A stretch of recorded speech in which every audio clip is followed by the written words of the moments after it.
What's going on, guys? Today we're talking about loaded carries. So I have 9 different variations that we're gonna run through that I will program for different reasons. We'll basically talk about mechanics of the movements and when to program them for your goals. The first and most common loaded carry we're gonna discuss is the farmer's carry. This movement is fantastic for building up your grip strength, targeting the upper traps, and just used as a conditioning modality in general. Now I will say, when you program farmer's carries, be very mindful of other grip taxing activities you are doing. Far too often I have lifters come to me and say, why is my grip plummeting in my deadlift? And I'm like, okay, well, you're doing farmer's carries the day before and most likely your grip hasn't recovered. So be mindful of using farmer's carries in relation to grip taxing activities. The second movement we're going to talk about is the front loaded carry with the sandbag. This variation is awesome for building up your core, but mostly targeting the posterior muscles of the body. If you've ever done these with a heavy sandbag, you know exactly what I'm talking about. Now there are 2 different ways to hold a sandbag. You can either do like more of a bear hug, or you can do more like a Zercher style carry. Either one is great. Scale your decision based off the sandbag you are doing.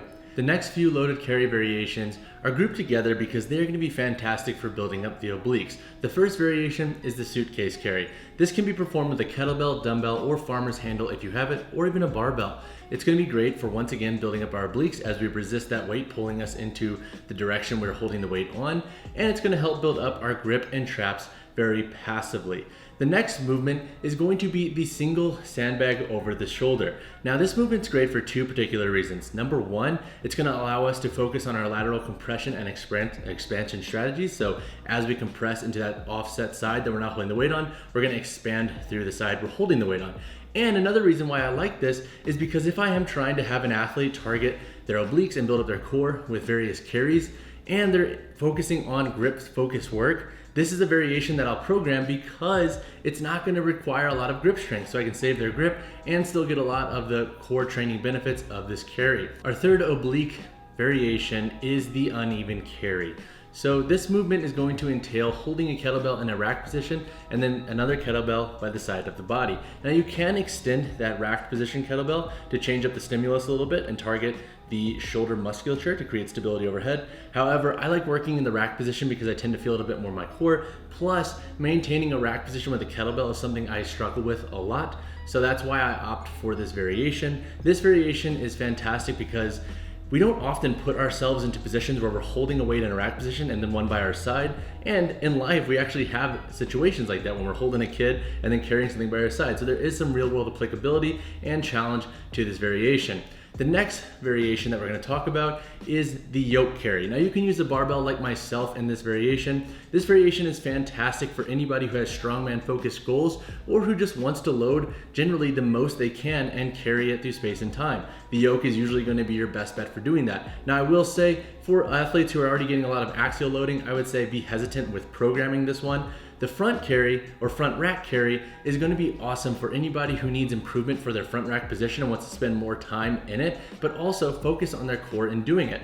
Very rarely when we're doing front squats do the legs actually fail us. It's usually our midline strength. This is a great way to accrue some extra work with that. Our final 2 loaded carry variations focus on overhead stability. The first one is a wader carry. This is where you're holding one weight overhead and you're walking through space and time. This variation can be fantastic for anybody who might have a bias in their overhead stability with one of their arms. So for example, my left side is not as great as my right. This shoulder I always dislocate, so I will do a bit more extra work on my left side here to create overhead stability and to strengthen the musculature needed when I'm creating overhead stability through vertical pressing motions. Our final overhead variation is the double overhead kettlebell carry.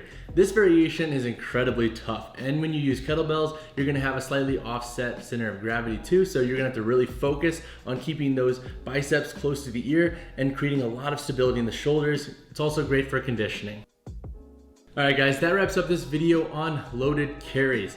Now I included 9 in this video that I will rotate in programming accordingly. Not all carries are created equal and we have to be contextual with how we use them.